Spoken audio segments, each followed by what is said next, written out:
نحمده ونصلي ونسلم على رسوله الكريم بسم الله الرحمن الرحيم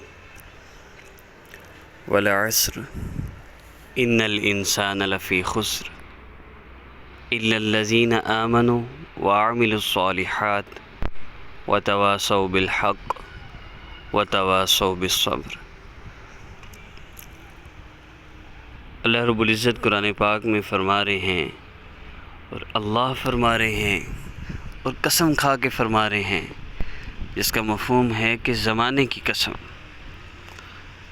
زمانے کی قسم، بے شک سارے کے سارے انسان خسارے میں ہیں، سارے انسان خسارے میں ہیں۔ الا الذین آمنوا، سوائے ان لوگوں کے، کن لوگوں کے؟ نمبر 1، آمنوا، جو ایمان لائے، وعملوا الصالحات، نیک اعمال کرتے رہے، وتواصوا بالحق، اور حق بات کی وصیت کرتے رہے، حق بات کی طرف رہنمائی کرتے رہے، حق بات کی تلقین کرتے رہے، وتواصوا بالصبر، اور اس حق بات کے کہنے میں جو تکلیفیں، جو مصیبتیں، جو تنگیاں برداشت کرنی پڑی، ان کو صبر کے ساتھ برداشت کرتے رہے۔ یہ لوگ کامیاب ہیں۔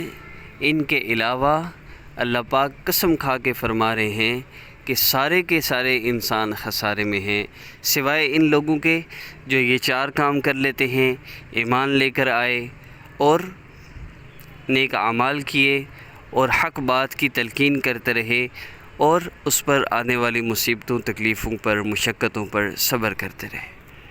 کامیابی کا اصل راز یہ ہے، کامیابی کا اصل راستہ یہ ہے۔ اگر ہم کامیاب ہونا چاہتے ہیں، اگر ہم سکون چاہتے ہیں، اگر ہم پریشانیوں سے نجات چاہتے ہیں، اگر ہم چاہتے ہیں ہماری پریشانیاں ختم ہو جائیں، سکون والی زندگی مل جائے، راحت والی زندگی مل جائے، تو ہمیں ان چیزوں کو اپنانا پڑے گا۔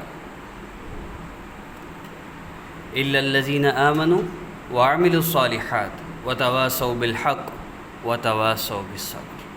ان 4 باتوں کو اپنا لیں گے، کامیاب ہو جائیں گے۔ اب ان کو اپنانا کیسے ہے؟ ہم نیک اعمال شروع کر دیں، نماز کی پابندی کریں۔ جس بندے نے نماز چھوڑ دی، اس کی زندگی میں سکون کہاں سے ہو سکتا ہے؟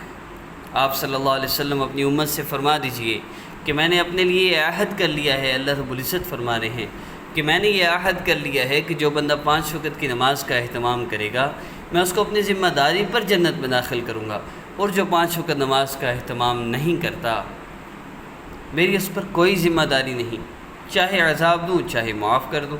اللہ رب العزت کسی نیکی کی وجہ سے اللہ رب العزت کو کون سی ادا پسند آ جائے اور اللہ رب العزت معاف فرما دے، الگ بات ہے، ورنہ اصل کرائٹیریا یہی ہے۔ دیکھیے، اللہ رب العزت کو کوئی نیکی پسند آ جائے، اس کے لیے نیکی کرنا بھی تو ضروری ہے نا۔ آپ نے دیکھا ہوگا، ایک حدیث میں علماء سے سنا ہوگا، ایک بندے نے راستے سے ایک کانٹے کو اٹھا کے سائڈ پہ کیا، تکلیف دہ چیز ہٹا کے اللہ کا شکر ادا کیا، اللہ نے اس کے سارے گناہوں کو معاف کر دیا۔ ایک فاحشہ عورت نے ایک پیاسے کتے کو اپنے موزے سے پانی نکال کر اس نے پانی پلایا، اللہ رب العزت نے اس کی بھی مغفرت کر دی۔ لیکن اصل جو میں بات عرض کرنا چاہ رہا ہوں وہ یہ ہے کہ اللہ رب العزت کی یہ جو رحمت بہانے ڈھونڈتی ہے، یہ رحمت بھی تو کسی عمل سے جڑی ہے۔ کوئی نہ کوئی عمل تو ایسا اللہ کو پسند آ جائے ہماری زندگی میں کہ اللہ پاک ہمارے گناہوں کو معاف فرما دیں، اللہ پاک ہماری پریشانیوں کو دور فرما دیں، اللہ پاک ہماری ٹینشنوں کو ختم فرما دیں۔ لیکن اس کے لیے ہمیں اللہ رب العزت سے تعلق جوڑنا ہے، اللہ رب العزت سے مانگنا ہے۔ وہ اللہ رب العزت جو بارشوں کو برساتے ہیں، جو ہواؤں کو چلاتے ہیں، جس ذات نے بغیر کسی ستون کے اتنے بڑے آسمان کو کھڑا کر دیا، جس ذات نے دن کو رات میں بدلا، رات کو دن میں بدلا، چاند سورج کو نکلنا اور غروب ہونا سکھایا، اور اپنے وقت پر ان کو غروب ہونا اور نکلنا سکھایا، اور چاند کی منزلیں، چاند کا بڑھنا اور گھٹنا، یہ ساری چیزیں میرے اللہ رب العزت کے قبضہ قدرت میں ہیں، میرے اللہ رب العزت کا ارادہ ہے۔ اللہ پاک جو چاہتے ہیں، جب چاہتے ہیں وہی ہوتا ہے۔ کسی انسان کے کرنے سے، سوچنے سے، کہنے سے، بولنے سے کچھ بھی نہیں ہوتا، اور جو اللہ چاہتے ہیں وہی ہوتا ہے۔ انما امرہ اذا اراد شیئا ان یقول له کن فیکون۔ اللہ پاک بس کن فرما دیتے ہیں اور وہ ہو جاتا ہے، اور یہ کن فرمانا بھی تو اللہ رب العزت کا بس ارادہ ہوتا ہے اور اس چیز کو وجود مل جاتا ہے۔ اور اللہ رب العزت نے بغیر نقشوں کے وجود دیا ہے، کسی چیز کے نقشے نہ ہوتے ہوئے بھی اللہ پاک نے ان چیزوں کو وجود دیا۔ اللہ رب العزت نے ان چیزوں کو، سورج کو دیکھ لیجئے، کوئی نقشہ نہیں تھا، زمین کا کوئی نقشہ نہیں تھا۔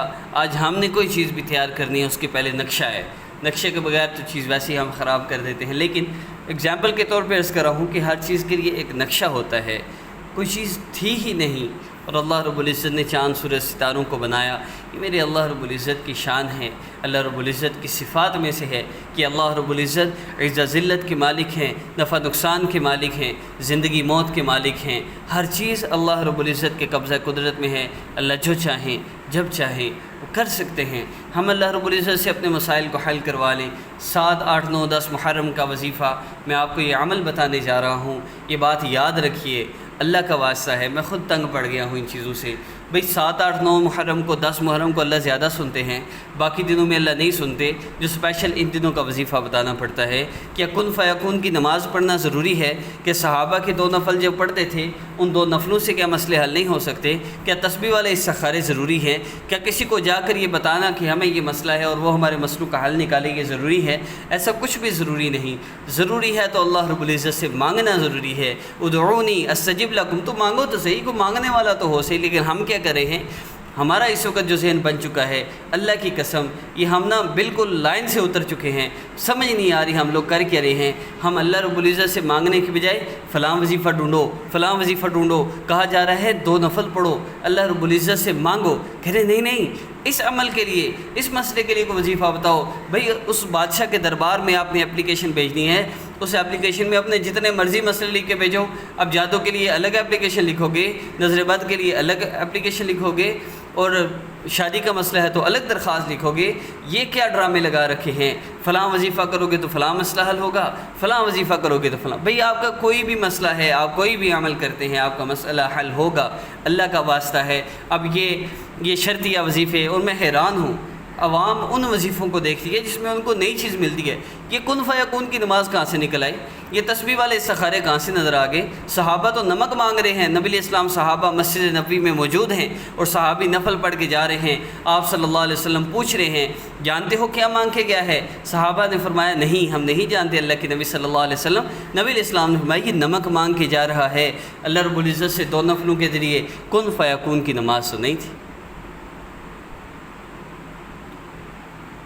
ہر چیز کو مختص کر لیا، میرا مسئلہ تو اسی سے حل ہونا ہے، نہیں، وظائف سے مسائل حل نہیں ہونے، اللہ کی قسم۔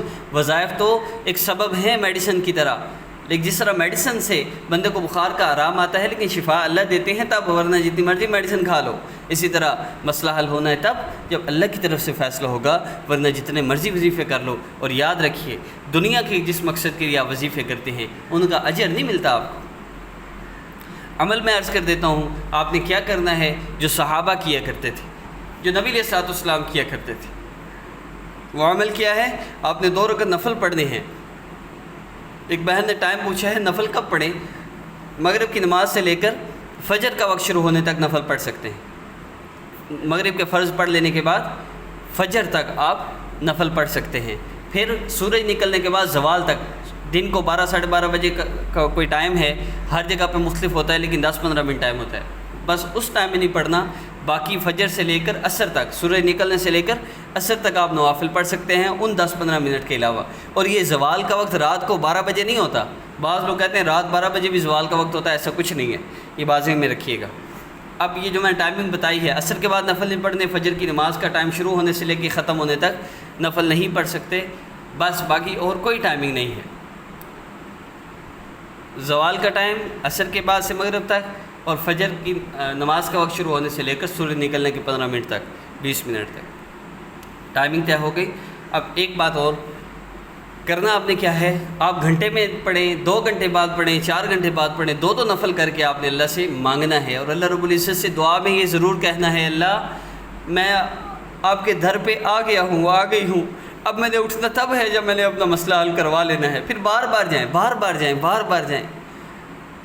عام بندہ اس کے دروازے پہ بار بار جائیں اسے شرم آ جاتی ہے، وہ تو بادشاہ ہیں، بادشاہوں کے بھی بادشاہ ہیں، وہ تو اللہ ہیں.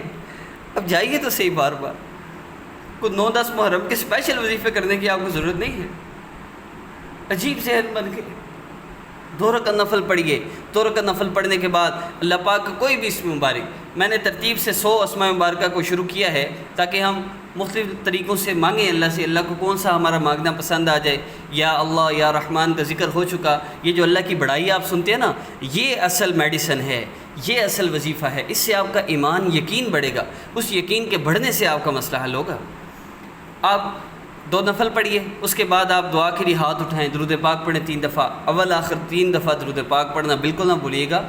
7 11 15 20 100 200 جتنی دفعہ چاہے آپ پڑھ سکتے ہیں، کوئی تعداد محسوس نہیں ہے. پڑھ کے آپ نے یا رحیم یا اللہ، یا رحیم یا اللہ، یا رحیم یا اللہ، یا رحیم یا اللہ. اللہ رب العزت کو اللہ پاک اسم مبارک کسی بھی کے ذریعے مانگیں، پکاریں اس وقت تک جیسے بچہ اپنی ماں کو پکارتے ہیں، ایسے اللہ کو پکاری اس وقت تک جب تک کہ آپ کا دل نہ بھر آئے، آنکھیں نم نہ ہو جائیں. یہ قبولیت کا وقت ہوگا. جیسے ہی یہ کنڈیشن بنے اسی وقت اللہ سے دعا کر لیں. اللہ پاک آپ کی دنیا آخرت کے سارے مسئلوں کا حل فرما دیں گے. اس عاجز کو اپنی دعاؤں میں یاد رکھیے گا. السلام علیکم ورحمۃ اللہ وبرکاتہ. جو محسوس ایام میں ہیں وہ نوافل نہیں پڑھیں گے، لیکن اذان کے بعد یہ عمل کر سکتے ہیں، دعا کر سکتے ہیں. 2 سے 5 منٹ کم از کم دعا ضرور کیجیے گا. اور خدا را اسپیشل وظیفے، بنے بنائے وظیفے ویڈیوز چلانے کے لیے جو بنائے گئے ہیں ان سے دور رہیے. بس کر دیجیے آپ. السلام علیکم ورحمۃ اللہ.